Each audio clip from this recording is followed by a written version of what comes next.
वो अंधविश्वास में बोल रहा, अंधविश्वास में बोल रहा है। वो अंधभक्त वो अंधभक्ति में बोल रहा है। वह दुश्मनी में बोल रहा है। वह दूसरों से सुन के बोल रहा है। वो अपना मुताला करके नहीं बोल रहा है। लेकिन जिस दिन वह मुस्तफ़ा को पढ़ लेगा, जिस दिन वह मुस्तफ़ा की हयात का मुताला कर लेगा, जिस दिन पैगंबर आजम की बायोग्राफी को पढ़ लेगा कि वह कब पैदा हो गए, वो उन्होंने कब उनको नबूवत मिली, उन्होंने कब पैगाम दिए, उन्होंने जवानी कैसे गुजारी, उन्होंने बचपन कैसे गुजारा, उन्होंने रात कैसे गुजारी, उन्होंने दिन कैसे गुजारा, उन्होंने हिजरत से पहले मक्का में कैसे रहा, वो मदीना आने के बाद कैसे जिंदगी के दिन गुजारे, वह मैदान जंग में कैसे रहे, वह सुलह के टेबल पे कैसे रहे, वह मस्जिद नबी के मिंबर से कैसे रहे। उनकी सारी जिंदगी एक सिराज मुनीरा चमकते सूरज की तरह इंसानियत के सामने मौजूद है। मगर कोई पढ़े तो सही, ये साफ दो रोटी खाने के लिए नबी को गाली देता है ताकि अंध भक्तों के बीच का लीडर बन जाए और अंध भक्त उसको 2 टका दे दे और गाड़ी खरीद के उसको दे दे, इसलिए नबी को गाली देता है। मगर अमेरिका का डॉक्टर माइकल हार्ट आज से 40 साल पहले 1978 में उन्होंने डिसीजन लिया था कि मैं इस धरती का सबसे महानतम, सबसे सफलतम, सबसे कामयाब तरीन इंसान की सूची में तैयार करूंगा। लाखों करोड़ों की जिंदगी का मुताला करूंगा, हर क्षेत्र के महान लोगों को पढ़ूंगा, उन तमाम महानों में 100 आदमी को छांटूंगा। उस 100 आदमी में जो सबसे बड़ा महान होगा, महानतम सक्सेसफुल आदमी, उसकी मैं निशानदेही करूंगा। और वो आदमी महान के क्राइटेरिया होगी, वो आदमी जिसके फॉलोवर्स के एतबार से, जिसकी तालीमात के असरात के एतबार से, जिसके गाइडलाइंस के इम्पैक्ट के एतबार से, जो हर अहद, हर ज़माने और हर मुल्क में जिसका अपना एक इंप्रेशन हो, उस हिसाब से मैं क्राइटेरिया मैं तय करके उसके रैंकिंग करूंगा। मोहब्बत को मैं दखल नहीं दूंगा कि मुझसे जिसको मोहब्बत है मैं उसको अव्वल नंबर पे दे दिया। मैं अकीदत को दखल नहीं दूंगा कि मैं जिस पैगंबर का फॉलोवर हूं उस पैगंबर का नाम दे दूंगा। नहीं, मैं सच्चाई, फैक्ट की बुनियाद पर मैं ये रैंकिंग करूंगा कि इस दुनिया का सबसे सफलतम पुरुष की सूची में किसका नाम अव्वल आएगा। उन्होंने मेहनतें की, मैं कहता मेहनत, वो किताब आज तक छप रही है, परे से बाहर है। या रामगिरी को चाहिए कि मुस्तफ़ा को गाली देने से पहले उस किताब का मुताला कर ले।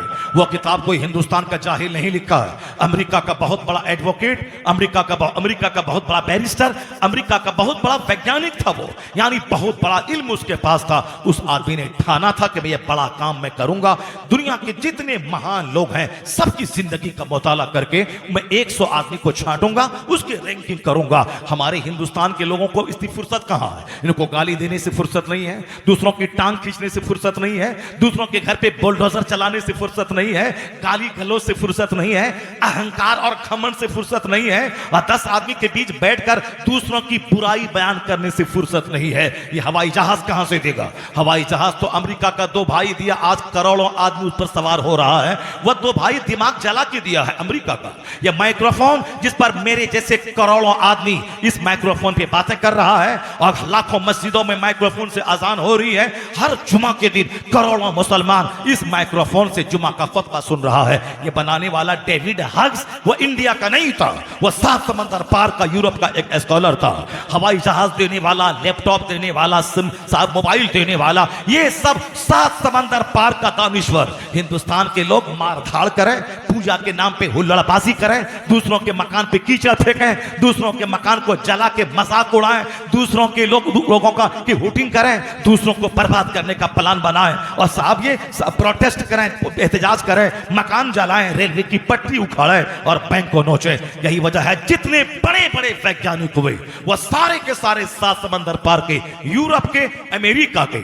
जैसे हवाई जहाज, माइक्रोफोन, मोबाइल, लैपटॉप, साहब कंप्यूटर, साहब टेलीविजन देने वाला जो हर घर में, दुनिया के 10 करोड़ इंसानों में बमुश्किल तमाम 1-2 करोड़ होंगे मेरी तरह जिसके घर में टेलीविजन नहीं होगा, वरना अक्सर 90% लोगों के घर में साहब टेलीविजन मौजूद है। दिन रात उसी से लोग चिपके हुए रहते हैं, उसके बाद भी पेट नहीं भरता। तकरीर सुनो तो कितनी तकरीरें सुनेंगे, लेकिन टेलीविजन में वही एक सलमान, वही एक शाहरुख खान, वही एक अमिताभ बच्चन, वही एक करीना, वही एक हेमा मालिनी, वही मोहम्मद रफी, वही मोहम्मद अजीज, उसी का गाना, उसी का डायलॉग, उसी औरतों का नाचना, उसी का नीम बरहाना कपड़ा पहनना, उसी की पैरी में सारे मर्द औरत परेशान है, उसी की धारावाहिक, उसी की फिल्में। कोई नहीं बोलता एक बंदा कि कितना अमिताभ को 50 साल से ढोऊं, कितना सलमान को 50 साल से ढोऊं, कितना शाहरुख खान को 50 साल से ढोऊं, और कितना वही म्यूजिक को 50 साल से ढोऊं, कितना उसी लड़की के डांस को 50 साल से ढोऊं। कोई नहीं बोलता, क्योंकि वहां शैतान है जो लज्जतें दिलाता है। इसलिए वही एक गाना 50 बार से सुन रहा है और 50 साल से सुन रहा है, फिर भी शैतान उसका पेट भरने नहीं देता, मोह भंग नहीं होता।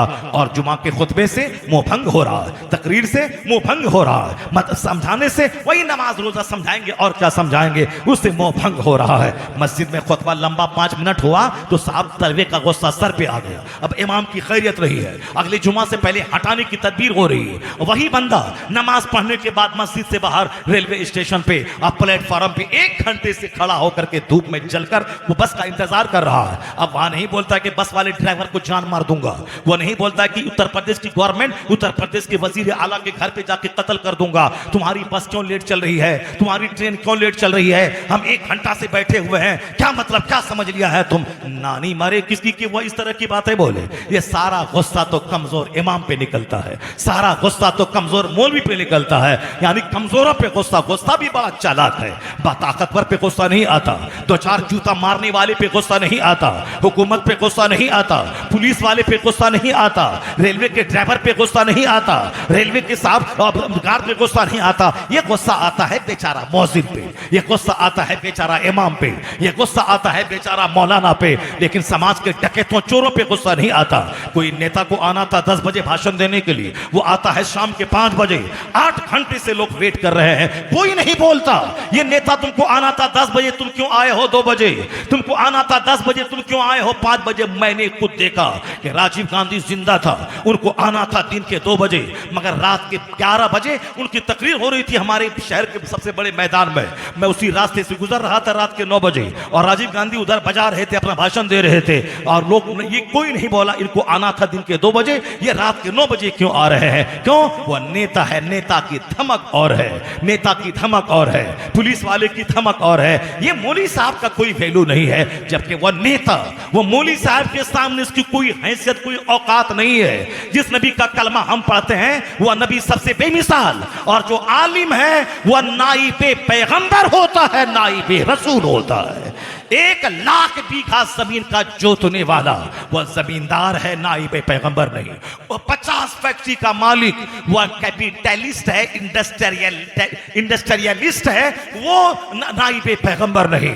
वह साहब 1000 मकान का किराया खाने वाला, वह मकान वाला है, वह साहिब सरवत है, मगर नाइबे पैगंबर नहीं। मगर किराए के घर में रहने वाला, अगर सीने में कुरान का इल्म है, हदीस का इल्म है, वह आलिम है, और फिर ये आलिम नाइबे पैगंबर है। जिस तरह मुस्तफा लाजवाब, मुस्तफा के सदके उनका नाइब भी लाजवाब, उनका नाइब लाजवाब। तो नाइब के हिसाब से आलिम को देखेंगे तो कभी उनके खिलाफ गुस्सा नहीं आएगा, क्योंकि नबी से अपना ईमान का रिश्ता जुड़ा हुआ है। नबी की जरा सी तौहीन करे बंदा तो काफिर हो जाएगा, ईमान से उसका रिश्ता खत्म हो जाएगा। उसी तरह नाइबे पैगंबर की तौहीन बाज जहत से आदमी को इस्लाम से दूर कर देती है। ये इस पर 1000 गुस्सा आए, मगर संभल के, ये नाइबे रसूल है, ये नाइबे पैगंबर है, ये हमें दीन सिखाता है, ये कुरान हदीस का इल्म सीने में रखता है। इनको इनकी बातें, मुस्तफा की बातें इनकी जबान से सुनने को मिलती है। ये मुस्तफा की हदीस पढ़ता है, जुमा के दिन मुस्तफा ने ये कहा,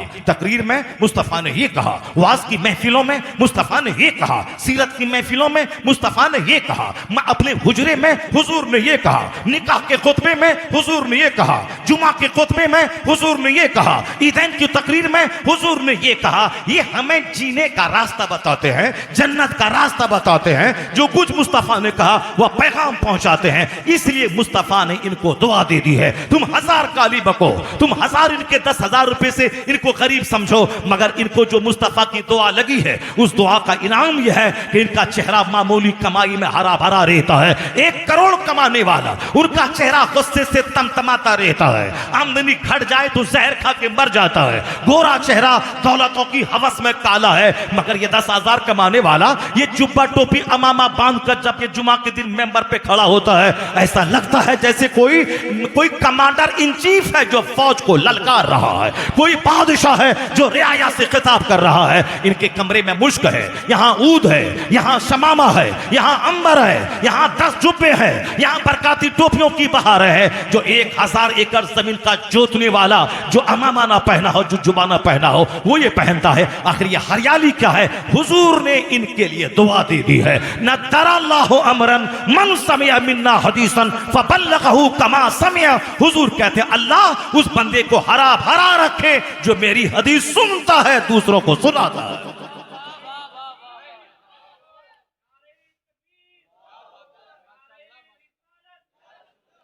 अल्लाह मेक हिम ग्रीन, अल्लाह उसे हरा भरा रखे जो मेरी हदीस सुनता है, जो दूसरों को सुनाता है।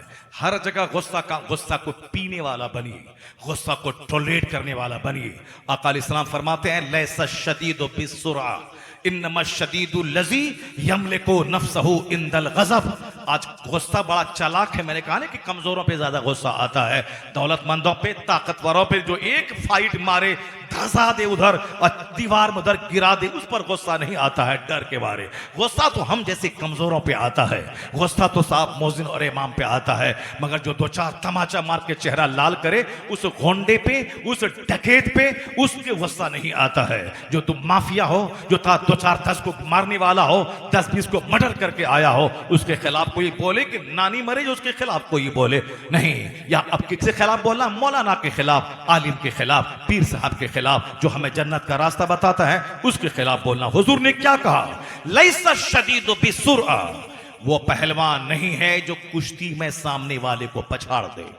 द स्ट्रॉन्ग मैन, वो भी स्ट्रॉन्ग नहीं है, वो बहादुर नहीं है जो सामने वाले को कुश्ती में, इन रेस्टलिंग कुश्ती में पछाड़ दे, वो बहादुर नहीं है। बहादुर कौन है? आका आए दो जहां सल्लल्लाहु अलैहि वसल्लम फरमाते हैं बहादुर वो है जो गुस्से के वक्त में अपने आप पर काबू रखे, वही पहलवान है। इन्नमा शदीदुल लज़ी यमलिकु नफ्सहु इंदल गज़ब, यानी हु कंट्रोल्स हिमसेल्फ, जो अपने आप पे कंट्रोल करता है in the state of anger, गुस्से की हालत में जो अपने आप पे कंट्रोल कर ले, वही असल में पहलवान है, वही असल में बहादुर है।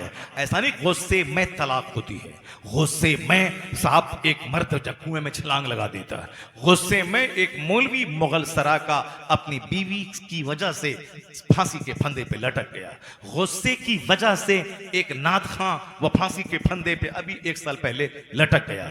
गुस्से में आदमी कुफ्र बक जाता है, गुस्से में आदमी तलाक दे देता है, गुस्से में आदमी अपनी जान दे देता है। गुस्से में एक लड़की थी जो अपने शौहर के नारवा सुलूक की वजह से तंग आके साबरमती नदी में, अहमदाबाद में नदी में कूद गई, सारा हिंदुस्तान थर्रा गया, सहम सा गया। आयशा नाम की वो लड़की समंदर में कूद पड़ी। इसी गुस्से की वजह से आग लगती है, गुस्से की वजह से जंग होती है, गुस्से की वजह से दोस्त खानदान आपस में तबाह होता है, गुस्से की वजह से न जाने कितनों की नाक मिट्टी में मिल जाती है। इसलिए बहादुर वो नहीं है जो फट से मुंह में जो आए बक दे, बहादुर वो है जो अपने गुस्से पे कंट्रोल रखे, जो खामोशी इख्तियार करे, जो धैर्य रखे, जो पेशेंस रखे।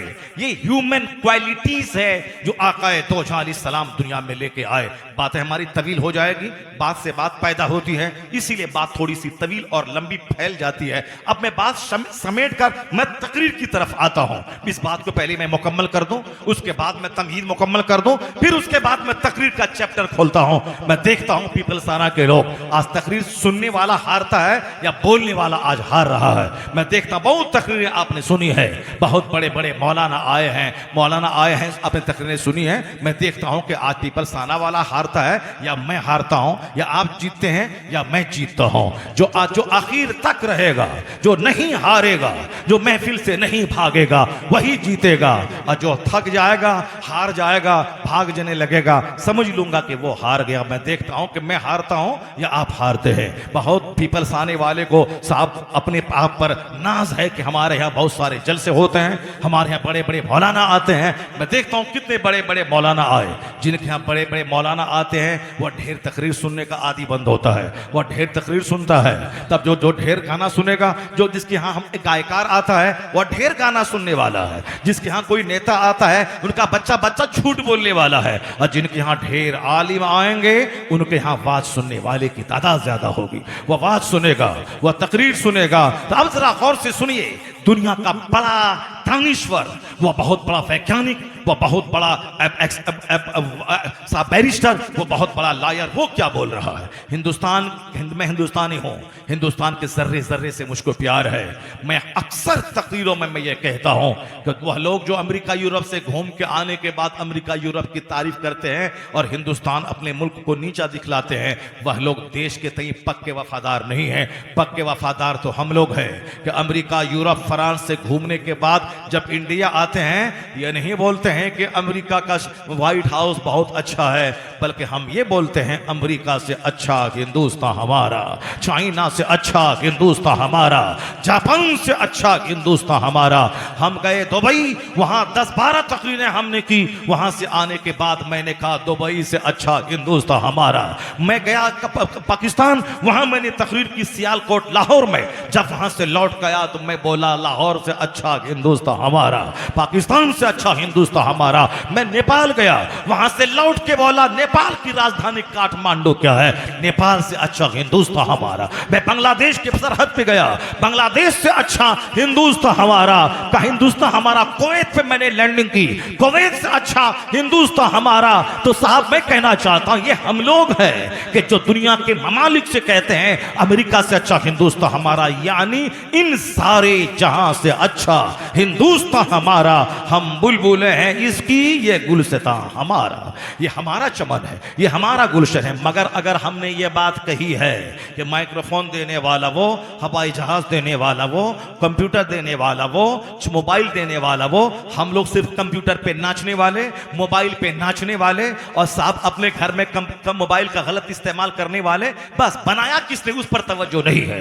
लेकिन जिस दिन उस पर तवज्जो चली जाएगी, हम पंक्चुअल हो जाएंगे, हम वक्त के पाबंद हो जाएंगे। हम अपने बच्चों को जमीन बेच के आला तालीम दिलाने की कसम खा लेंगे। नहीं, जब अमेरिका के लोग अब साइंसदान बन सकते हैं, मेरा बेटा भी साइंसदान बनेगा। मेरा बेटा भी मरने के बाद दुनिया वालों के लिए कुछ छोड़ के मरेगा। जैसे अमेरिका का तो भाई मर गया, लेकिन आज करोड़ों आदमी उसके बनाए हुए हवाई जहाज पे चल रहा है और उनका नाम हो रहा है। इसलिए मेरा बेटा कोई अजूबा चीज दुनिया को देगा, ये दिमाग जलाएगा, हाई एजुकेशन हासिल करेगा, पढ़ेगा लिखेगा, आला आईएएस ऑफिसर बनेगा, वो भी अजूबा कारनामा अंजाम देगा, कौम के लिए, मिल्लत के लिए, मुल्क के लिए भला करेगा। तो ये हिंदुस्तानी की फिक्र ये कहां से आएगी? इनको तो अपने बेटों को डकैत बनाना है, बेटों को चोर बनाना है, बेटों को गुटखाखोर बनाना है। बेटों को शुरू से बचपन से निगरानी कीजिए, उनको आला तालीम दीजिए, उनकी घुट्टी में इस्लाम पिला दीजिए, ताकि डीएम और साइंटिस्ट बनने के बाद वो काफिर ना हो जाए, बल्कि जिस दफ्तर में बैठे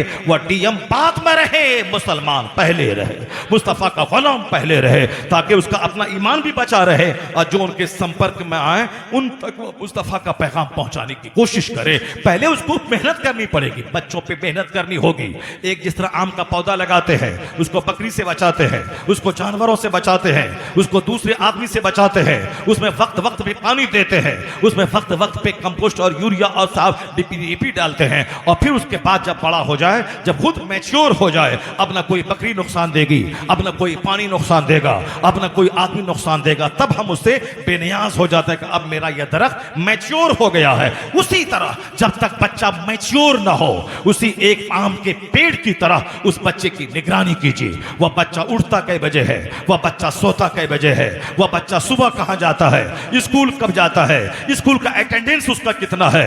माँ बेचारी तो मोहब्बत के लिए पैदा हुई है, वह बच्चा तो बोलेगा पेट में दर्द है, माँ मान जाएगी। माँ बेचारी प्यार के लिए पैदा हुई है, माँ मारती नहीं है, वो हजारों लाखों में कोई कोई जबरदस्त पढ़ी लिखी माँ होती है जो प्यार के वक्त में प्यार और पढ़ाई के वक्त अपने बच्चों को मार भी देती है। वरना ये बाप है जो बच्चों के लिए सूरज की गर्मी का काम करता है, और ये माँ है जो बेचारी चांद का काम करती है। चांद रात में भी ठंडी ठंडी किरणें देता है, मगर सिर्फ चांद की किरणें हो तभी दरख्त नहीं फलेगा।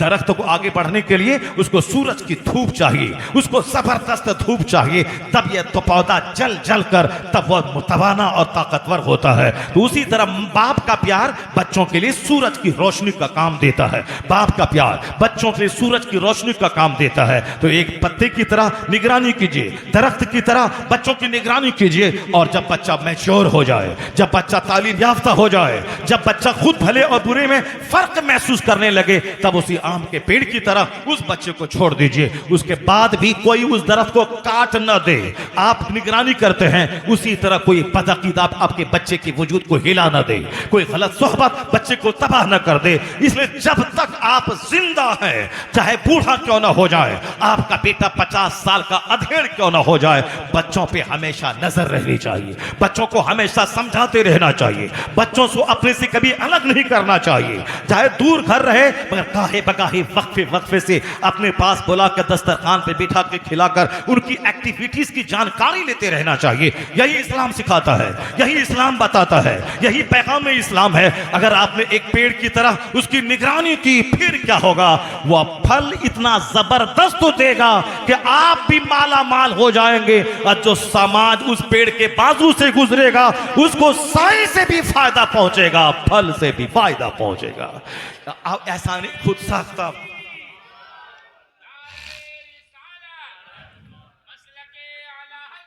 इस्लाम ये सिखाता है, ये बच्चा जो आपके सामने है, इसको आवारा छोड़े कल ये आपकी छाती पे बैठ के मारेगा। अगर आपने इसको अदब नहीं सिखाया कि कैसे जीना है, कैसे मरना है, कैसे खाना है, कैसे वॉशरूम जाना है, कैसे सोना है, कब स्कूल जाना है, कब स्कूल से वापस आना है, शाम में कितने बजे खेलने को जाना है, कितने बजे खेल से वापस आना है, अगर आपने 7 साल के बाद इसको मस्जिद नहीं ले गए, मस्जिद का रास्ता नहीं दिखलाया, ये 50 साल की उम्र में भी मस्जिद नहीं जा पाएगा। अगर जाएगा भी तो इनकम्प्लीट रहेगा। इसलिए दुनिया के सबसे बड़े रहनुमा पैगंबर आजम ने कहा, मुरु औलादकुम बिस्सलात व हुम अबनाउ अस्सबई सनीन। जब तेरे बच्चों की उम्र 7 साल हो, उसे नमाज का आदेश दे।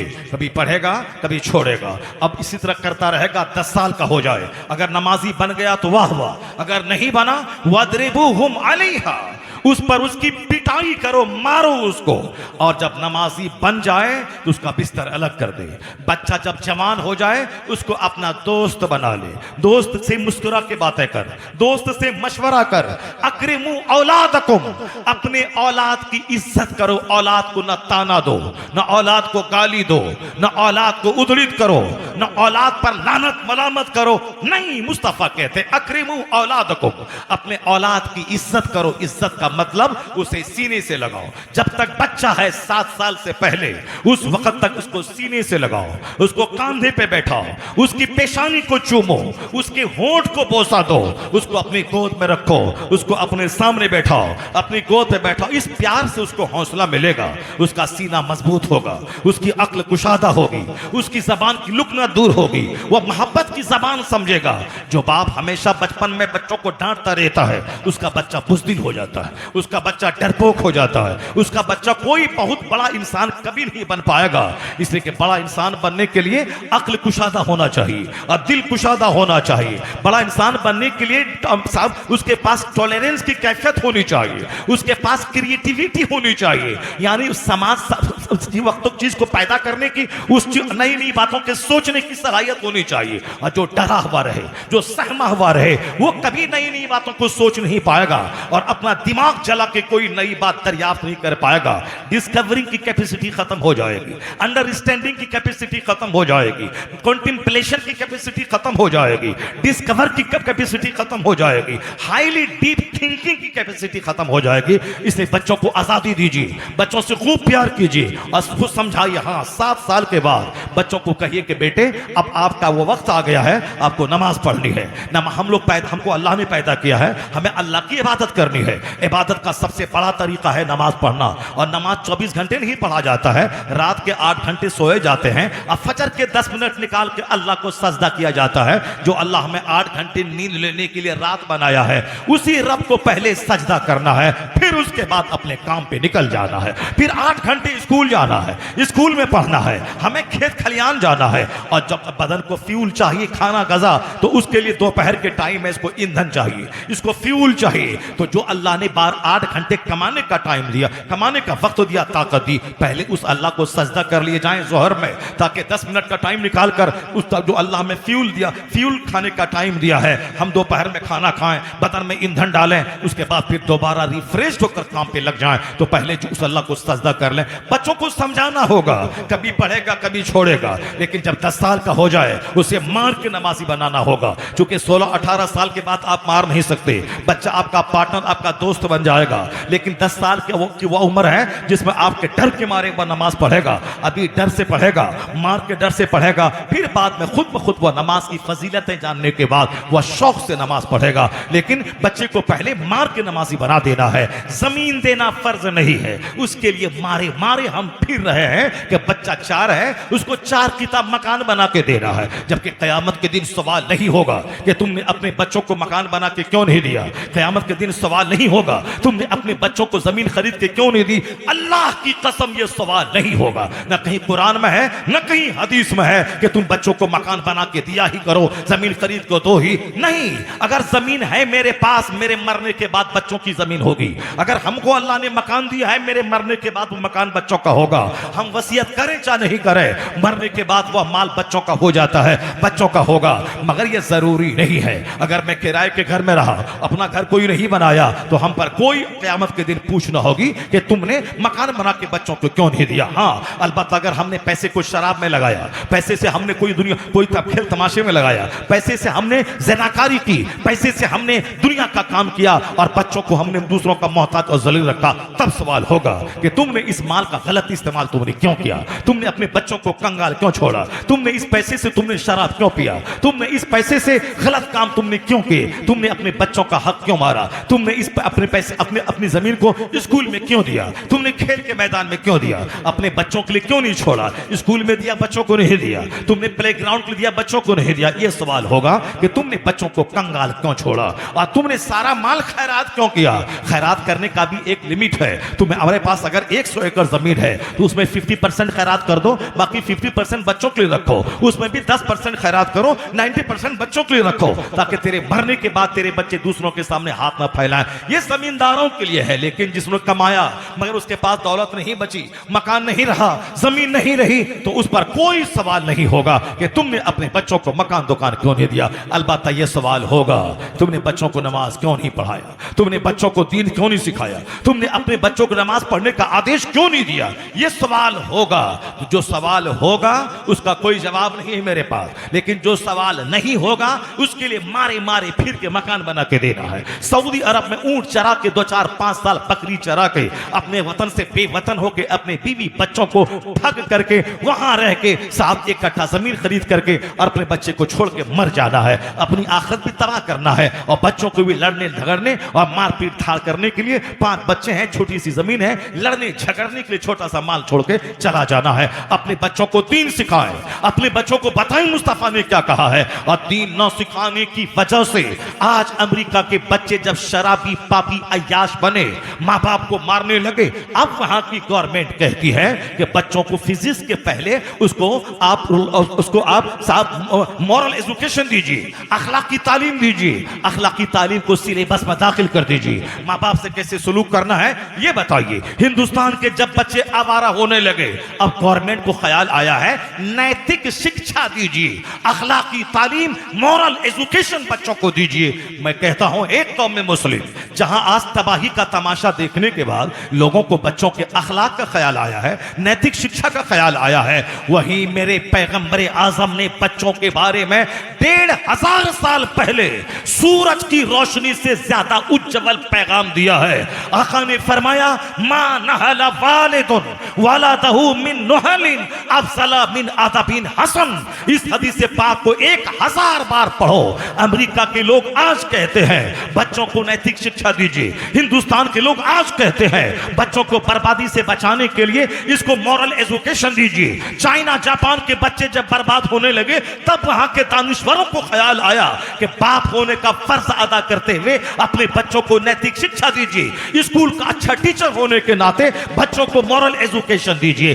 देख 50 बार गौर से इसको पढ़, इस हदीस पाक को जो रामगिरी मुस्तफा पे उंगली उठाता है बदतमीज, मेरे मुस्तफा इस आदर्श को पढ़। अमेरिका का दानिश्वर इस आदर्श को पढ़। और जो खबीस मरदूद मेरे पैगंबर को गाली देता है वह जान ले कि हमारा 1 लाख मौलवी में से कोई मौलवी न तुम्हारे सीता की लाइफ को खंगालता है। कौन भगा के ले गया, कौन श्रीलंका ले गया, हमको कभी नहीं बोलते, ना उससे कोई बहस है। हमको कोई मतलब नहीं कितने 300 रानी थी, 300 बीवियां थी किसकी, और किसको किस बीवी से क्या कौन बच्चा पैदा हुआ, हमें उससे कोई बहस नहीं है। हमें पर्सनल लाइफ को खंगालने का टाइम नहीं है। हम सिर्फ अखलाक की बातें करते हैं। हम वो बातें करते हैं जिन बातों को इस्लाम में बुरा कहा गया है। हम शराब के खिलाफ हैं, हम ज़िना के खिलाफ हैं, हम सूद के खिलाफ हैं, हम मूर्ति पूजन के खिलाफ हैं कि बंदा अपने हाथ से कुछ ढांचा बनाए और जब तक चाहे पूजे, फिर अपने हाथ से उसको पानी में धकेल दे। हम इसके खिलाफ हैं। ये आदमी वो खुदा मूर्ति अगर खुदा ही कहना है, वो मूर्ति खुदा हुई कि खुदा तुम हुए, तुमने उसको बनाया, तुमने उसको जब तक चाहा पूजा, और तुमने जब तक चाहा पूजा उसके बाद फिर जब चाहा पानी में धकेल दिया, तो वो खुदा हुआ कि तुम खुदा हुए, तुमने उसको पैदा किया कि वो तुझको पैदा किया है। कैसी अकल है? और हम इसके खिलाफ है। बाकी तुम्हारा धर्म का पानी कौन है, उसको कितनी शादी की, उसको कौन कहां ले गया, हम उससे डिबेट नहीं करते। लेकिन तुम्हारा पंडित जो जाहिल दी ग्रेट है वो हमारे पैगंबर की शादी को लेकर के वो आगे तरह तरह के बयानबाजी करता है। तुम्हें क्या मालूम, जब तुम मेरे पैगंबर के बचपन को नहीं जानते, मेरे पैगंबर की जवानी को नहीं जानते, मेरे पैगंबर के तालीमात को नहीं जानते, तो फिर तुमको क्या मालूम कि हुजूर दुनिया में किस काम के लिए आए थे, मेरे पैगंबर किस काम के लिए आए थे। कम से कम मेरी किताबें नहीं पढ़ना था। डॉक्टर माइकल हार्ट की किताब पढ़ लेते, डॉक्टर लामार्टिन की किताब पढ़ लेते, कम से कम गांधी की बात को पढ़ लिए होते, कम से कम हिंदुस्तान के रामकृष्ण राव की किताब पढ़ लिए होते, कम से कम यूरोप और अमेरिका के बहुत सारे दानिश्वरों ने इस्लाम के ऊपर तनकीद भी किया है और इस्लाम की बहुत सारी अच्छाइयों को बयान भी किया है। कम से कम उसको तो पढ़ लेते। डॉक्टर विलियम म्यूर ने लाइफ ऑफ मोहम्मद लिखा है, उसको पढ़ लिए होते। डॉक्टर जॉन डेवनपोर्ट ने लिखा है, उसको पढ़ लिए होते। डॉक्टर फिलिप हिट्टी ने हिस्ट्री ऑफ अरब लिखा है, उसको पढ़ लिए होते।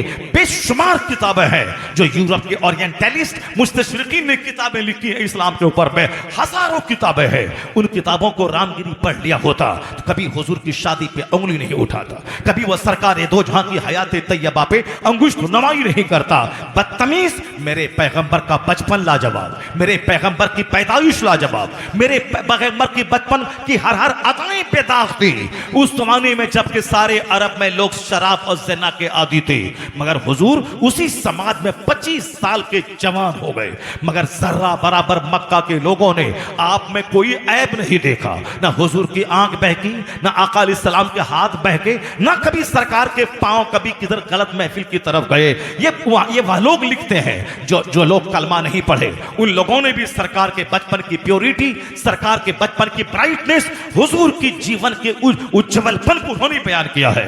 एक सरकार की जिंदगी में 2 बार ऐसा आया कि अब बचपन में आमतौर पर लोग खेल तमाशे की तरफ माइल रहते हैं और बच्चों को खेल करना भी चाहिए, क्योंकि खेलने से बच्चों की पर्सनैलिटी बिल्डिंग होती है, उसको सेहत मिलती है। खेल खेलने से बच्चों की हड्डी मजबूत होती है, बच्चों को जमीन पे दौड़ना, जमीन पे गिरना, गिरते पड़ते रहना, ये उसकी बॉडी के लिए बेहतर है। इसे बच्चों को खेल से मना न किया जाए। लेकिन जो एक्स्ट्रा ऑर्डिनरी पर्सनैलिटी का मालिक है, यानी जो अल्लाह रब्बुल इज्जत की तरफ से सारी दुनिया को सब हिदायत देने के लिए आए हैं, उसको खेल तमाशे से कोई मतलब न था। सरकार आम बच्चों के साथ कभी न खेले, ना उनके साथ कभी आपने कोई बचपन का कोई खेल खेला। अलबत्ता 2 बार आका फरमाते हैं कि 2 बार मुझको ख्याल आया, क्योंकि हमारे साथ के जो बच्चे थे वो बच्चे कहते थे कि शहर में कहानी कहने वाले लोग आते हैं साल में कभी कभी, चलो मोहम्मद वहां उसकी कहानी जाके सुनते हैं। आका खुद फरमाते हैं कि अलबत्ता 2 बार मुझको ऐसा लगा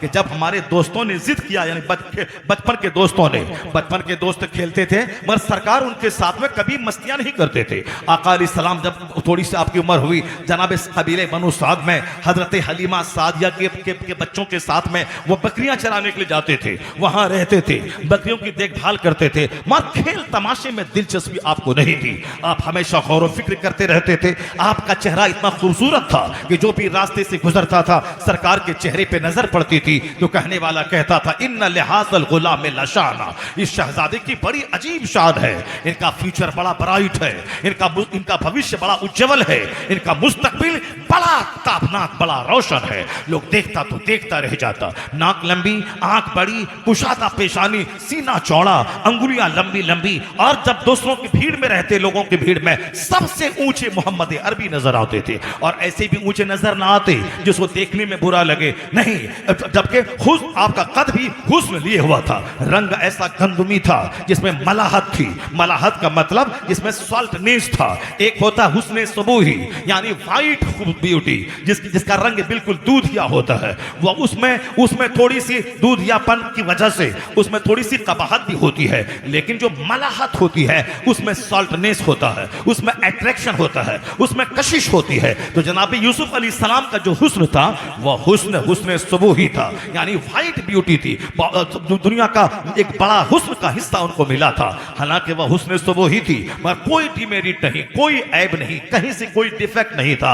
मगर हुजूर का जो हुस्न था वह हुस्न यूसुफ से भी ज्यादा हसीन हुस्न था, यानी जिसमें मलाहत थी। आला हजरत की जबान में हुस्न खाता है जिसके नमक की कसम है वह मलीह दिल आरा हमारा नबी, यानी मुस्तफा हुस्न जिसके नमक की कसम खाता हो, वह मला हुजूर का हुस्न मलाहत लिए हुआ था, नमकीनी लिए हुआ था, यानी गंदमी रंग मुस्तफा का था। और बचपन में ऐसा लाजवाब पैदाइश आपकी थी कि आपकी मां कहती मेरा बच्चा जब पैदा हुआ ऐसा नूर चमका कि मैं मक्के में रहकर मुल्के शाम के महल को यहां से देख लिया। ये बताएं जो सारी दुनिया में पैगंबर इनकलाब बन के आए थे, सारी दुनिया को जहालत के अंधेरे से निकालने आए थे, दुनिया में अदल और इंसाफ का उजाला फैलाने आए थे, हर घर में हर शिक्षा का दीपक जलाने आए थे, मानवता का पाठ पढ़ाने आए थे, इंसानियत को गुलामी की जंजीर से आजादी दिलाने आए थे। अब इस पैगंबर के बाद कोई नबी नहीं आएगा, क़यामत तक के आखिरी पैगंबर है ये। 1400 साल पहले के लिए भी लाजवाब है और 1400 साल बाद के बाद वालों के लिए भी लाजवाब है, और क़यामत तक जब भी इल्म चाहे चरम सीमा पे पहुंच जाए, साइंस आलम शबाब में आ जाए, उस जमाने में भी जो मुस्तफा का पैगाम है वह पैगाम जदीद हुस्न लिए हुए रहेगा। जो 2000 साल पहले उसका महत्व था वही महत्व 4000 साल के बाद भी रहेगा, क्योंकि हुजूर आखिरी पैगंबर बन के आए हैं। जैसे आज सारे लोग शिक्षा करते हैं, हुजूर ने 1400 साल पहले जो बात कह दी वही बातें आज सारे लोग अपनी जबान पे रट रहे हैं। अमीर पढ़ेंगे, गरीब पढ़ेंगे, औरत पढ़ेगी, मर्द पढ़ेंगे, देहाती पढ़ेंगे, शहरी पढ़ेंगे, अमरीकी पढ़ेगा, हिंदुस्तानी पढ़ेगा। ये जो नारा है कि सारे लोग पढ़ेंगे, ये नारा आज दे रहा लग जैसे हिंदुस्तान आज जवान हुआ हो, अमेरिका आज जवान हुआ हो, चाइना आज जवान हुआ हो। मगर तुम्हें मालूम है आज पढ़ेंगे, औरतें पढ़ेंगी, नारी पढ़ेंगी, हाँ नारी पढ़ेंगी, नारी पढ़ेंगी या नारी पढ़ेंगी, पढ़ेंगी, मगर नारी आजाद ना रहेंगी, नारी ज़िना का पैगाम ना फैलाएंगी, नारी मर्दों की सरहद पे बैठ के हुकूमत ना करेंगी, और नारी छूटी हुई गाय की तरह छूटी ना फिरेंगी कि समाज का हर घर ज़िनाकारी में लथपथ हो जाए। नारी कंट्रोल में रहेंगी, नारी को सुरक्षा चाहिए, नारी ट्रैफिक पुलिस बनकर मुरादाबाद के चौराहे पे रात में खड़ी नहीं रहेंगी, वरना एक दिन रात में खड़ी रहे और दूसरे दिन उसकी सारी हालत खराब हो जाएगी। औरतों को ट्रेन में अलग डब्बा है, क्यों? उसको सुरक्षा चाहिए। औरतों को बचपन में बाप का प्रोटेक्शन चाहिए, भाई का प्रोटेक्शन चाहिए, और जब शादी हो जाए तो शौहर का प्रोटेक्शन चाहिए, क्योंकि ये आबरू इज्जत है और किसी भी वक्त खतरे में पड़ सकती है। अगर ये प्रधानमंत्री भी रहे फिर भी उसको प्रोटेक्शन चाहिए, वरना प्रधानमंत्री अकेली निकल जाए सड़कों पे तो 50 छोकरे सारी हालत खराब कर देंगे उसके। औरत है ही इस काम के लिए पैदा हुई है कि औरतों को सुरक्षा चाहिए। जो खुद सुरक्षा के लिए मोहताज है वह दूसरों को क्या सुरक्षा देगी, दूसरों को क्या प्रोटेक्शन देगी? इसलिए औरत और मर्द दोनों बराबर हैं ऐसा कभी नहीं होगा। औरत अलग काम के लिए पैदा हुई है, मर्द अलग काम के लिए पैदा हुआ है। अगर दोनों बराबर हैं तो बराबरी का काम होना चाहिए। एक साल मर्द कमाएगा, औरतें बैठेंगी, दूसरे साल औरत कमाएगी, मर्द बैठेगा। एक साल मर्द बच्चा पैदा करेगा, औरत काम करेगी, और दूसरे साल औरत बच्चा पैदा करेगी, मर्द काम करेगा। बराबर तो वही हुआ ना कि एक साल हम बच्चा पैदा करें, एक साल तुम पैदा करो, एक साल तुम पैदा करो, एक साल हम पैदा करें। और जब ये बराबरी नहीं है तो फिर ये बराबरी क्या चीज है, सिमिलरिटी क्या चीज है? मर्द के चेहरे पे दाढ़ी है, औरत के चेहरे पे दाढ़ी नहीं है। क्यों? इसलिए कि औरतों का चेहरा कोमल है, वह मर्द के लिए पुरकशिश बनी रहेगी। तब एक काली कलौटी औरत अपने शौहर के लिए रानी बन के रहती है। अल्लाह ने उसके चेहरे पे दाढ़ी के बाल नहीं दिए हैं क्योंकि वह घर की जीनत बनी रहे, शौहर के दिलों को राहत पहुंचाती रहे और अपने बाल बच्चों को पैदा करके एक बहादुर की मां कहला के घर में रहे।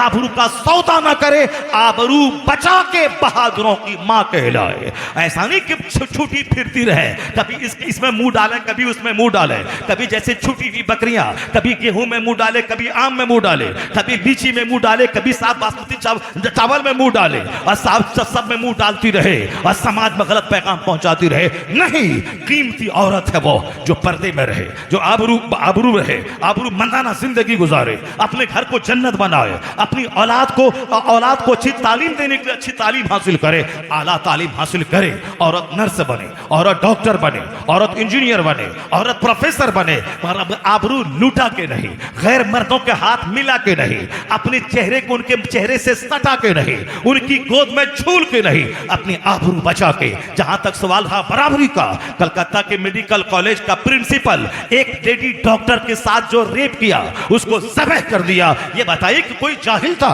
कोई हल जोतने वाला था, उसके साथ बलात्कार और कत्ल करने वाला, वो भी हाई क्वालिटी का प्रिंसिपल, यानी एक बड़े मेडिकल कॉलेज का प्रिंसिपल है। और जो जिसके साथ जो विक्टिम थी, वह विक्टिम भी आम औरत नहीं थी, वह विक्टिम लेडी डॉक्टर थी, MBBS मुकम्मल हो चुका था, अब वह MD करने वाली थी। पता यह चला कि चाहे 1000 कोई प्रिंसिपल बन जाए, चाहे 1000 कोई लेडी डॉक्टर रहे, पर पर्दा जरूरी है, पर्दा जरूरी है। मर्द और औरत का जो अट्रैक्शन है, तन्हाई न हो, पर्दा जरूरी है। जब पर्दा जरूरी है, अगर पर्दा होता और रात की ड्यूटी पे औरत वो न जाती और दिन में अपनी सहेलियों के बीच में ड्यूटी की रहती और रात में अकेली जाके सेमिनार हॉल में नहीं सोती, वहां कोई गुंडा दरिंदा, वह गधा, वह कुत्ता उसके साथ रेप नहीं करता।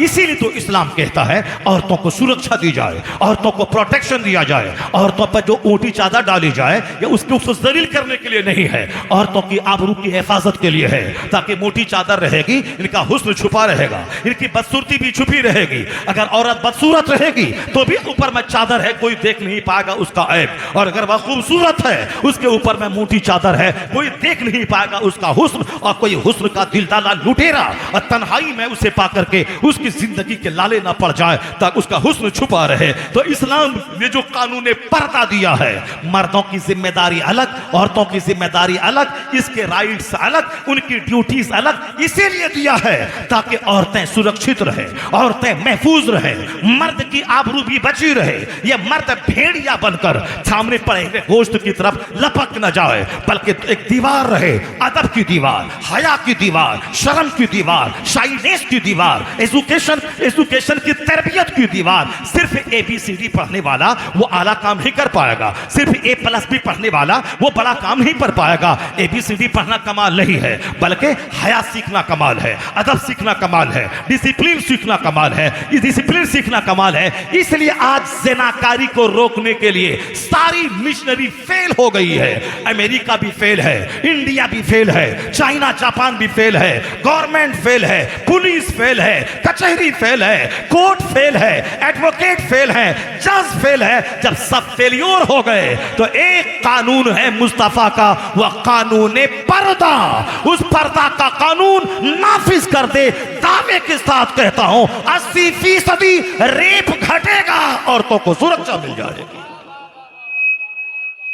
औरतों को सुरक्षा मिल जाएगी। यह है कानून पर्दा, यह है पैगंबर आजम अलैहिस्सलाम की तालीमात का माहसल। अब जरा गौर से सुनिए, पढ़िए पढ़िए पढ़िए, ये कमाल नहीं है, बल्कि कौन सी तालीम हासिल कीजिए, कौन सा एजुकेशन हासिल कीजिए। हुजूर ने इस हदीस में 1 करोड़ की बात कह दी है, इसको 50 बार पढ़िए, अपने घर की दीवारों में लिख के रखिए और अपने दोस्तों को बताइए कि आज जब तबाही का तमाशा देखा कि बच्चे ड्रग्स इस्तेमाल कर रहे हैं, हैं। स्कूल, हाई स्कूल में बच्चे गन के जरिए अपने क्लासमेट, अपने क्लास के साथी को मार रहे हैं। यहां तक कि वही आंधी चली अमेरिका और यूरोप से, बेअदबी की आंधी। उसी आंधी की जद में अभी इंडिया का एक हाफिज कुरान आ गया, जिसको एक तालिब इल्म ने उसकी गर्दन पे कुल्हाड़ा चला के उसको जख्मी कर दिया। अब पता नहीं उसकी मौत हुई कि क्या हुई, कोई कसूर नहीं था। कसूर सिर्फ इतना था कि उसको डांटा था कि तुम सबक क्यों नहीं पीते हो, तो क्यों नहीं पढ़ते हो, तुम बीड़ी क्यों पीते हो, तुम बीड़ी क्यों पीते हो। उसी पे उस्ताद ने डांटा, 2 बार 3 बार डांटा, नहीं माना तो इंतजामिया से शिकायत की।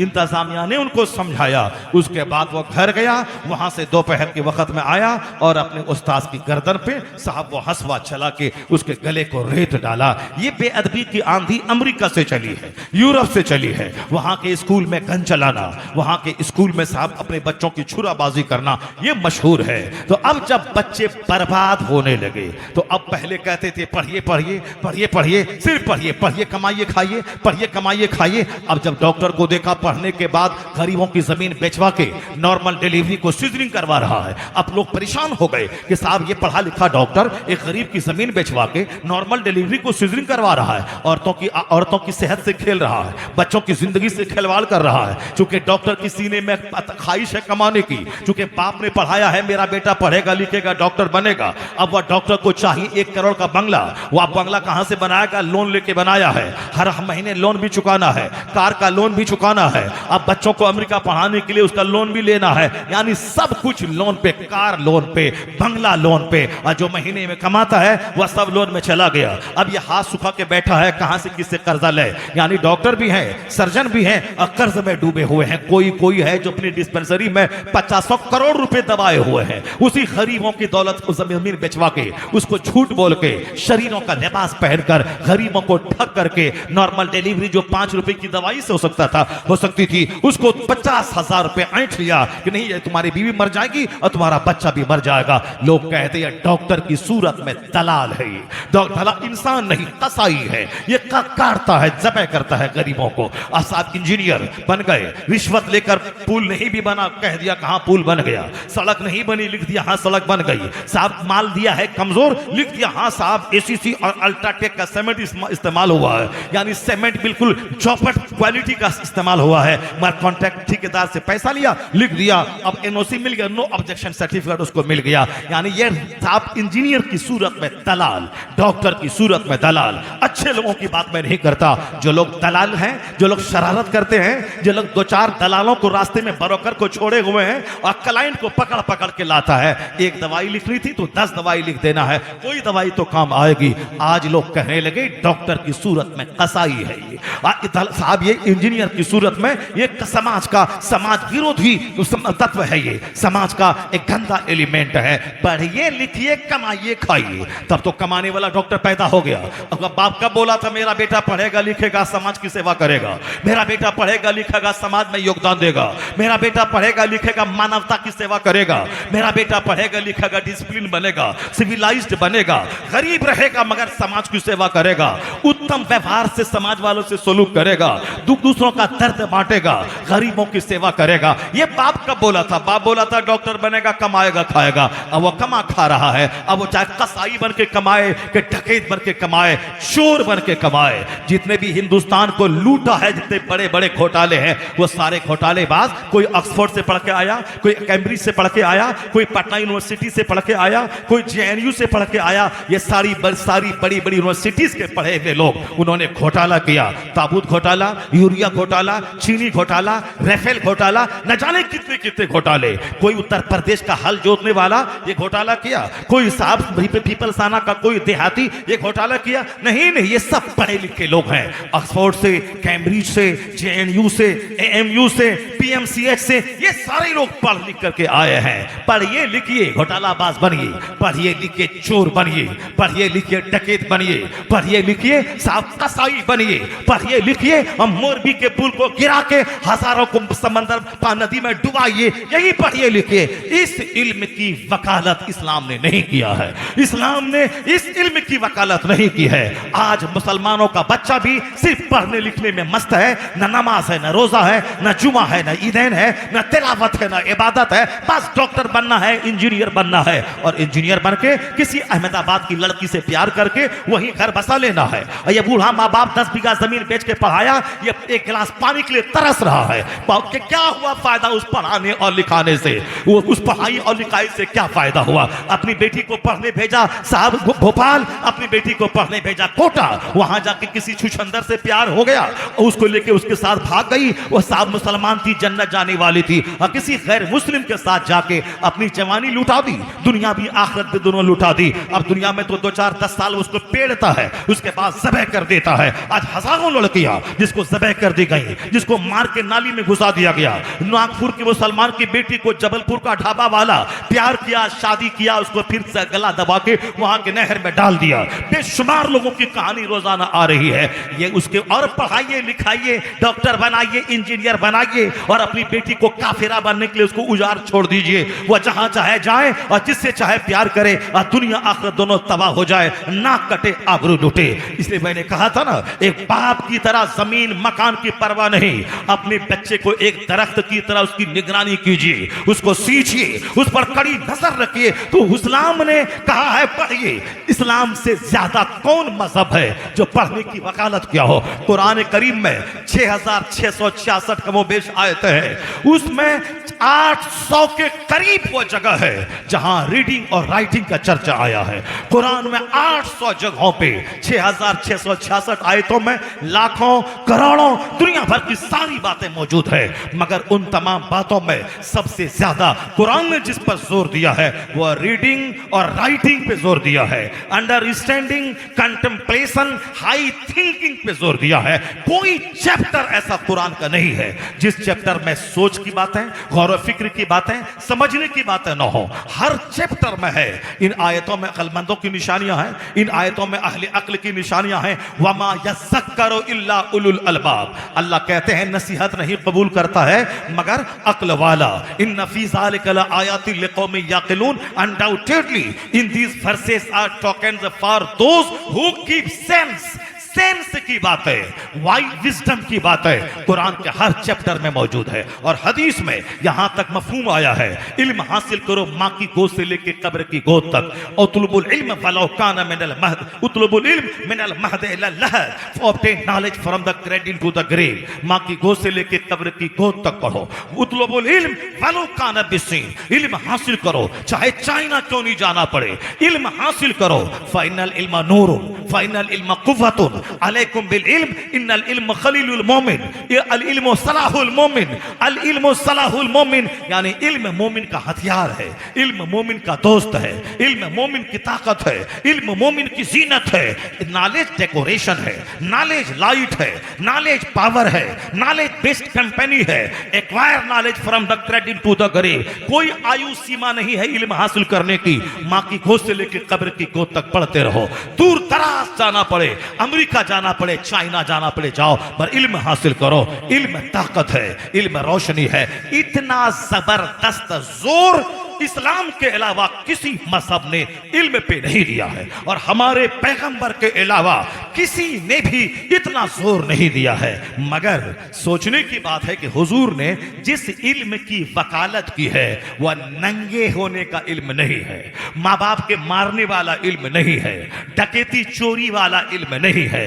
इल्म वह जो हमें इंसान बना दे, इल्म वह जो हमें लीगल और इलीगल का फर्क समझा दे, इल्म वह जो हमें राइट और रॉन्ग का फर्क बता दे, इल्म वह जो हमें अपनी राइट्स और अपनी ड्यूटीज बता दे कि हमारे अधिकार क्या है और हमारा कर्तव्य क्या है, हमको करना क्या है और हमारे राइट्स क्या है, हमारी ड्यूटीज क्या है, और दूसरों के ताल्लुक उनकी जिम्मेदारी हमारी क्या है। रिस्पॉन्सिबिलिटीज से बाखबर होना यह इल्म सिखाता है, ड्यूटीज से बाखबर करना यह इल्म सिखाता है, अपने अधिकार से रूशनास कराना यह इल्म सिखाता है। इल्म कहता है ये रॉन्ग है, ये राइट है, इल्म कहता है ये गुड है, ये बैड है, इल्म सिखाता है ये ह्यूमैनिटी है, ये साहब ये ह्यूमिनिटी है, ये ह्यूमिलिटी है। इल्म सिखाता है, इल्म सिखाता है कि साहब ये मैनलीनेस है, ये साहब एनिमलनेस है। इल्म सिखाता है ये इंसानों का काम है या जानवरों का काम है। या इल्म सिखाता है कि व्हाट डू व्हाट डोंट, हम क्या करें और क्या नहीं करें। इल्म सिखाता है क्या परमिटेड है और क्या साहब फॉरबिडन है, क्या करना है क्या नहीं करना है। आज जो आवारा की तरह जो मन में आए करे, इस्लाम वो इल्म नहीं सिखाता। जो हलाल हराम की तमीज खो दे, इस्लाम उस इल्म की वकालत नहीं करता। जो माँ बाप को मारने पर और दूसरी लड़की के पीछे पागल होने पे जोर दे, उस ख्वाहिशात के पुजारियों को इल्म, उस पुजारी वाले इल्म की वकालत इस्लाम नहीं करता। मुस्तफा ने एक दुआ की थी, अल्लाह ने सिखाया था कि मेरे महबूब दुआ करो, रब्बे जिदनी इल्मा, ए अल्लाह मेरे इल्म में इजाफा कर, इल्म को बढ़ा। मरते दम तक इल्म हासिल करना चाहिए और इल्म को हमेशा बढ़ाते रहना चाहिए। अगर कोई मौलवी 3 दिन किताब का मुताला ना करे, वह टाका का मौलवी तो होगा मगर अपने अखलाक का दुश्मन, किरदार का दुश्मन, आखिरत का दुश्मन और जन्नत का दुश्मन होगा वो। इसलिए कि जो 3 दिन किताबों का मुताला ना करे, उसका दिल मरने लगता है, उसका दिल बुझने लगता है, वो दुनियादारों की तरह सोचने लगता है। वो भी बोलता है कि बताशा के प्रसाद का दिलाओ, जन्नत पक्की है। नात पढ़ो, जन्नत पक्की है। तकरीर करो, 2 टका कमाओ, जन्नत पक्की है। नमाज पढ़ने की जरूरत नहीं है। इसलिए मरते दम तक किताब पढ़ना है। जैसे मरी हुई जमीन पे आसमान का पानी वो जिंदा कर देता है, उसी तरह ये मरा हुआ दिल उसको किताब का मुताला जिंदा कर देता है। इसलिए हमेशा पढ़ते रहना है, हमेशा नेकों की सोहबत में रहना है, सुन्नत में रहना है। क्या जरूरी है क्या जरूरी नहीं है। नमाज जरूरी है, नात जरूरी नहीं है। इसका ये मतलब ना हुआ कि नात पढ़ना हराम है, नहीं।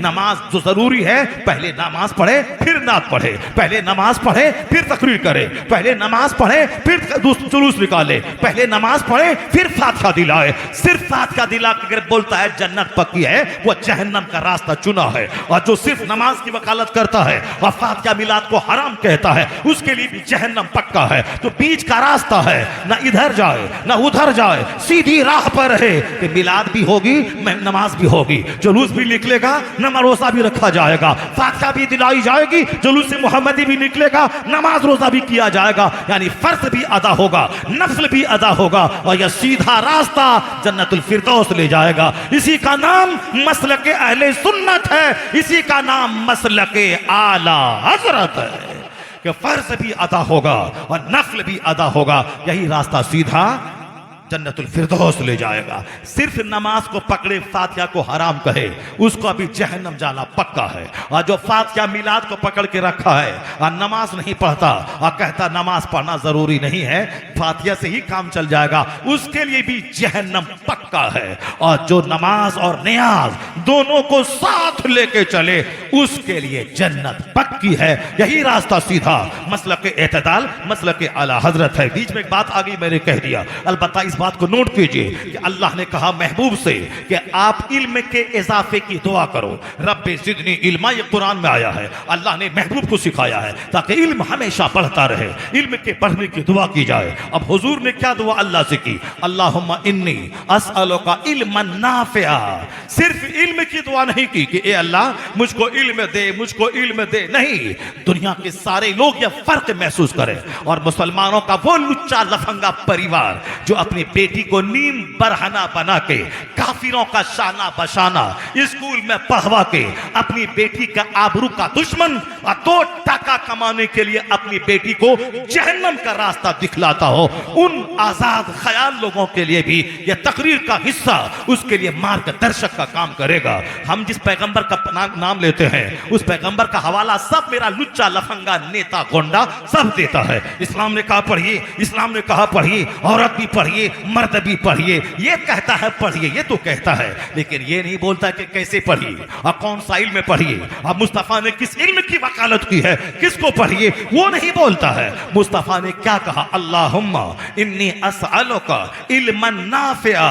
ए अल्लाह मैं तुझसे इल्म नाफे का सवाल करता हूं, वह इल्म जो नफा दे, वह इल्म जो प्रॉफिटेबल हो, नॉलेज प्रॉफिटेबल, यानी वह इल्म जो हमें नफा दे, उस इल्म का सवाल मैं करता हूं। अब इल्म नफा का मतलब क्या? टका दे, मकान दे, दुकान दे, गाड़ी दे, नहीं। वो इल्म जो हमें इंसान बना दे, वो इल्म जो हमें अल्लाह का डर दे दे, वो इल्म हमें जो दुनिया से ज्यादा आखिरत की पहचान दे दे, वो इल्म जो हमें भले बुरे की तमीज सिखा दे, वो इल्म जो हमें राइट और रॉन्ग का फर्क बता दे, वो इल्म जो हमें खुदा और बंदे का फर्क बता दे कि खुदा कौन है, बंदा कौन है, खुदा का क्या काम है, बंदे का क्या काम है। यह दुनिया आज टेम्पररी है, आखिरत दायमी है।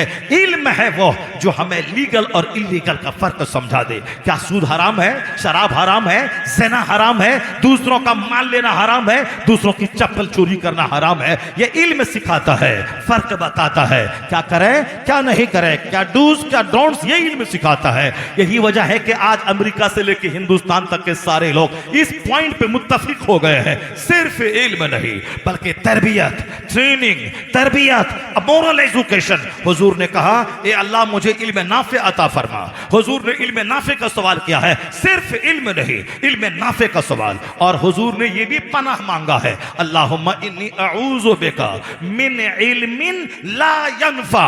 हुजूर की दुआ सुनिए, हुजूर ने क्या कहा, ए अल्लाह मैं तुझसे उस इल्म से पनाह चाहता हूं जो इल्म हमें नफा न दे। अल्लाहुम्मा इन्नी अऊज़ु बिका मिन इल्मिन ला यनफा, यानी जो नॉन प्रॉफिटेबल नॉलेज है, जो इल्म हमें नफा न दे, उस इल्म से मैं तेरी पनाह चाहता हूं।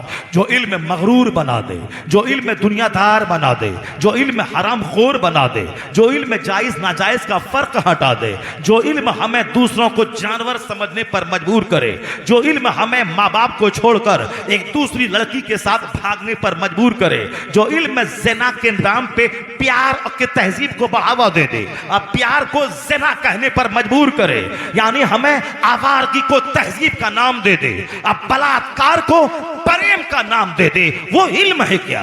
जो कॉलेज में हो रहा है, जो यूनिवर्सिटी में हो रहा है, जो शेल्टर रूम में हो रहा है, जो साहब गर्ल्स हॉस्टल में हो रहा है, क्या ड्रामा हो रहा है। आदमी सोचता है कि मेरा दुनिया में इल्म बढ़ रहा है। हुजूर ने जिस इल्म का सवाल किया वह इल्म नाफे है, और हुजूर ने जिस इल्म से अल्लाह की पनाह मांगी वह इल्म ला यनफा, यानी इल्म गैर नाफे है। There are two kinds of knowledge, इल्म की दो किस्में हैं, और दो किस्में हैं, एक किस्म वह है जो प्रॉफिटेबल, एक किस्म वह है जो नॉन प्रॉफिटेबल हो। एक आदमी को चोरी करना है, रात में सींधमारी करनी है, उसके लिए भी ट्रेनिंग चाहिए, उसके लिए भी तजर्बा चाहिए। आदमी कब वो घर में घुसे, कितने टाइम में घुसे, कहां से घुसे, कैसे सींधमारी करे, कैसे रस्सी से छत पे चढ़े, कैसे से वो जाए, घर वाला जागे तो क्या करे, अगर बाहर में शोर हो तो हम कैसे भागें, अगर चारों तरफ से घिर जाएं तो हम कैसे अपने आप को शूट कर लें। ये सारा इल्म पढ़ाया जाता है, वह भी इल्म है, वो भी पढ़ाई है। तो आप क्या कहेंगे, पढ़िए लिखिए, चाहे चोरी का इल्म हो, चाहे डकैती का इल्म हो, चाहे रेलवे का लोहा बेचने का इल्म हो, चाहे बैंक लूटने का इल्म हो, चाहे एटीएम चोरी करने का इल्म हो, नहीं नहीं, बल्कि इल्म वह जो आदमी को इंसान बना दे, इल्म वो है जो हमें उजाला अता करे, इल्म वो है जो अंधकार से बचाए। तो साफ लफ्जों में 1 करोड़ की एक बात, इल्म वो जो अखलाक और तहजीब सिखाए। तो अमेरिका से लेके इंडिया तक जब पढ़े लिखे लोगों का तमाशा, उनकी गुंडागिर्दी देखी, तो अब लोग कहते हैं कि इल्म हासिल कीजिए, तरबियत वाला, तरबियत कीजिए, उसको अखलाक सिखाइए, मोरल सिखाए। जिस पॉइंट पे तबाही का तमाशा देकर आज दुनिया आई है, कुर्बान मुस्तफा जाने रहमत पे, वह तरीका मुस्तफा ने 1400 साल पहले बताया है। इसलिए मानना पड़ेगा, न कोई डॉक्टर बना, न इंजीनियर बड़ा, न दानिश्वर बड़ा, आला हजरत की जबान में सबसे आला व औला हमारा नबी, सबसे बाला व वाला हमारा नबी। सारे ऊंचों में ऊंचा समझिए जिसे, है उस ऊंचे से ऊंचा हमारा नबी। अपने पैगंबर आजम की सीरत का मुताला कीजिए। हमारे बच्चे लुच्चे लफंगे चमार की तरह घूम रहे हैं, दिन भर गुटखा खाना और रात भर मोबाइल चलाना, और अगर उसको कुछ समझाइए तो बाप का उस पर गुस्सा कर लेना। हमारा बेटा डकैत बनेगा, आप बोलने वाले कौन है?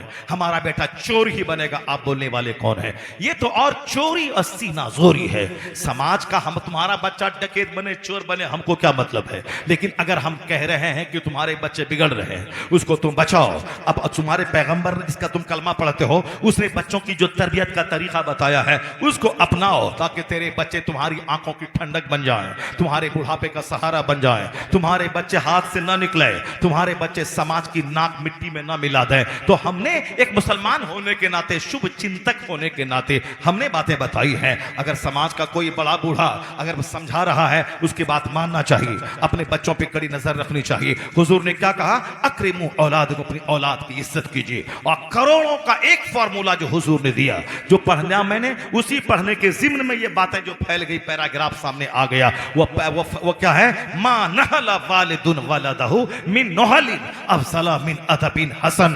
हुजूर कहते हैं एक बाप अपनी औलाद को जितना भी गिफ्ट देता है, वह तमाम गिफ्ट में सबसे बड़ा गिफ्ट इल्म सिखा देना है, बच्चों को अच्छी तरबियत करना है। मिन अदबिन हसन, यानी अच्छा अदब सिखाने से बेहतर कोई तोहफा नहीं है। ना करोड़ के मकान का तोहफा, ना 50 लाख की गाड़ी का तोहफा, ना 2-4-10 एकड़ जमीन का तोहफा, ना मॉल का तोहफा, ना मार्केटिंग कम्प्लेक्स का तोहफा, ना गवर्नमेंट की नौकरी दिला देने का तोहफा। साफ लफ्जों में मुस्तफा ने कहा, मा नहला वालिदुन वलदहु मिन नहलिन अफसला मिन अदबिन हसन।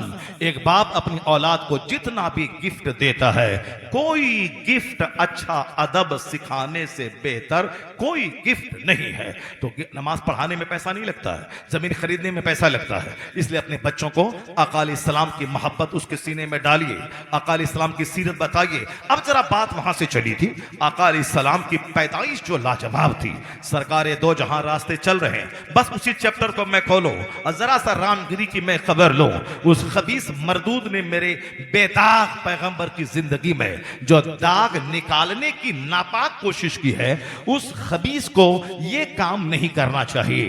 क्योंकि अमेरिका के एक दर्जन नहीं, हजारों ऐसे वैज्ञानिक और पढ़े लिखे लोग हैं, और हिंदुस्तान के भी, जिसने इस्लाम पढ़ा है, इस्लाम समझा है, सरकार दो जहां की पवित्र जीवनी का मुताला किया है और अपना दिल निकाल के मुस्तफा की जी भर के तारीफ की है। ऐसे बड़े बड़े लोग, ये कम पढ़े लिखे लोग, 2-4 टीका लगा के 2 टका भीख मांग के खाने वाला, ये क्या जाने मुस्तफा क्या है। अपने लोगों को उल्लू बनाने वाला, ये क्या जाने मुस्तफा क्या है। ये क्या जाने मुस्तफा क्या है। मुस्तफा क्या है? डॉक्टर माइकल हार्ट से पूछिए, डॉक्टर लामार्टिन से पूछिए, डॉक्टर रामकृष्ण राव से पूछिए, गांधी जी से पूछिए, अंबेडकर जी से पूछिए, गुरु नानक जी से पूछिए, हिंदुस्तान के बेशुमार हिंदू राइटर से पूछिए, उसने अपना दिल खोल के क्या रख दिया है। मैं बताऊंगा, जरा पहले ये मजमून मेरा मुकम्मल हो जाए, उसके बाद मैं बताऊंगा कि हिंदुस्तान का एक ब्राह्मण, एक हिंदू, वो क्या बोलता। वो कहता, all these magnificent roles in these departments of human activities he is alike a hero.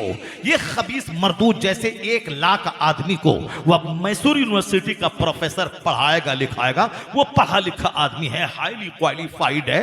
ये जाहिल दी ग्रेट, ये सरकार किस शान में गुस्ताखी करता है। वो डॉक्टर रामकृष्ण भी हिंदू है, वो क्या लिखता, वो किताब उसकी भी आज प्रेस से छप के बाहर आई है और बिल्कुल हर बड़े बुक स्टॉल पे वो किताब मौजूद है। वो किताब है Mohammad the prophet of Islam. उस किताब का एक पैराग्राफ पढ़िए, वो क्या लिखा है। वो लिखता है कि इस्लाम के पैगंबर ने जो हमारे जीवन के हर क्षेत्र में, इंसानी जीवन के हर क्षेत्र में जो उन्होंने मार्गदर्शन किया है, रास्ता दिखाया है, जीने का तरीका बताया है, जो हमारा गाइडेंस किया है, जो उन्होंने रूल्स एंड रेगुलेशन से दिए हैं, वो कहते हैं उसको देखकर ये कहा जा सकता है इस पृथ्वी का लाजवाब इंसान कोई है तो मोहम्मद अरबी की जाते की राबी। वहां लाजवाब इंसान, उन्होंने अपनी जबान में हीरो कहा है। All these magnificent roles in these departments of human activities he is alike a hero. अपनी जबान में उसने कहा है कि इस रुए जमीन का हीरो, यानी बेमिसाल इंसान, अबकरी शख्सियत अगर कोई है तो मोहम्मद अरबी की जाते गिरामी है। वो भी तो गैर मुस्लिम है, वो तो किताब ही लिख दिया है। अब पूरी किताब पढ़ने से ताल्लुक रखती है। मैंने तो पूरी किताब पूरा वर्ड टू वर्ड तो नहीं पढ़ा है, अलबत्ता कहीं कहीं से मैंने उसका पैराग्राफ पढ़ा है और उसको मैं पढ़ पढ़ के लोगों को सुनाता हूं। देखिए ये भी एक हिंदू है और ये भी एक हिंदू है जो हिंदुस्तान के 25 नहीं 40 लाख मुसलमानों का सीना घायल करके 2 रोटी कमा के खाना चाहता है। भले ही दुनिया में तुझको जेल ना हो, तुम बिल्कुल रसाड़ की तरह घूमते रहो और हम हक बोले हम जेल चले जाएं और तुम सांड की तरह घूमो। अलबत्ता हमारा मजहब जो सिखाता है वो यही सिखाता है कि यह दुनिया क्षण भर की है, इसके बाद जो आलमे आखिरत कायम होगा वहां पता चल जाएगा कि तुम्हारा कद क्या होगा, तुम्हारी हालत क्या होगी और फिर बहुत देर या सवेर तुम भी उस अंजाम को पहुंचोगे। क्योंकि जब फिरौन न रहा, नमरूद न रहा, हामान न रहा, शद्दाद न रहा, अबू जहल न रहे, यजीद न रहा, कोई जब चंगेज खान नहीं रहा तो आज का कोई नमरूद भी नहीं रहेगा, आज का फिरौन भी नहीं रहेगा, आज का हामान भी नहीं रहेगा, आज का यजीद भी नहीं रहेगा। मेरा खुदा वही है जो कल के नमरूद को मच्छर से तबाह बर्बाद किया, वो आज के नमरूद को भी मारेगा। खुदा का फैसला देर से आता है मगर जरूर आता है। किसी को 400 साल की छूट देता है, उसके बाद फैसला आता है। उसीलिए चाहे अमेरिका का जो बाइडन हो, चाहे इस्राइल का नेतन्याहू हो, अगर वो अपनी टेक्नोलॉजी की बुनियाद पर अगर वो किसी आदमी को जमीन के अंदर से खोज के निकालता है, उसे मार लेता है, तो ये मत समझना कि इस्लाम सही नहीं है, कुरान सही नहीं है, मुस्तफा सही नहीं है। खबीस मेरा कुरान कहता है अल्लाह के नजदीक 400 साल को मामूली सी मिकदार है। 400 साल की छूट के बाद अल्लाह जब पकड़ता है, पानी में तड़पा के फिरौन को डुबा के मार डालता है, तो मेरा खुदा वही है जो कल के फिरौन को भी नहीं छोड़ा, वो आज के फिरौन को भी नहीं छोड़ेगा। इसी मुरादाबाद की सरजमीन पर हमारा एक शेर फांसी के पंदे को चूमते हुए कहा था, ए मुसलमान मत घबराना, ना इनका तख्त रहेगा, ना इनका ताज रहेगा, ना इनकी सल्तनत रहेगी, ना इनकी हुकूमत रहेगी, कोई गुल बाकी रहेगा, न चमन रह जाएगा, पर रसूलुल्लाह का दीने हसन रह जाएगा। तुम्हारे ही शहर का शेर कहा था, कोई गुल बाकी रहेगा न चमन रह जाएगा, पर रसूलुल्लाह का दीने हसन रह जाएगा। न को नहीं रहेगी दुश्मनी, पर अजान रहेगी, नमाज रहेगी, मुस्तफ़ा का नाम रहेगा, मुस्तफ़ा का जिक्र रहेगा। अल्लाह ने अपने महबूब का जिक्र इतना बुलंद किया है कि आज 24 घंटे में एक लम्हा ऐसा नहीं है जिस लम्हे में मुस्तफ़ा का जिक्र ना होता हो। इसको समझने के लिए आपको अच्छी तरह साइकोलॉजी आती है, आपको अच्छी तरह से टेक्नोलॉजी आती है कि दुनिया के पूर्वी हिस्से में फजर का टाइम शुरू होता है 3 बजे, हिंदुस्तान पहुंचने में लगते हैं 3 घंटे। हिंदुस्तान में टाइम फजर का शुरू होता है, यहां से सऊदी अरब जाने में लगते हैं 2.5 घंटे। 2.5 घंटे वे और 3 घंटे ये, यानी 5.5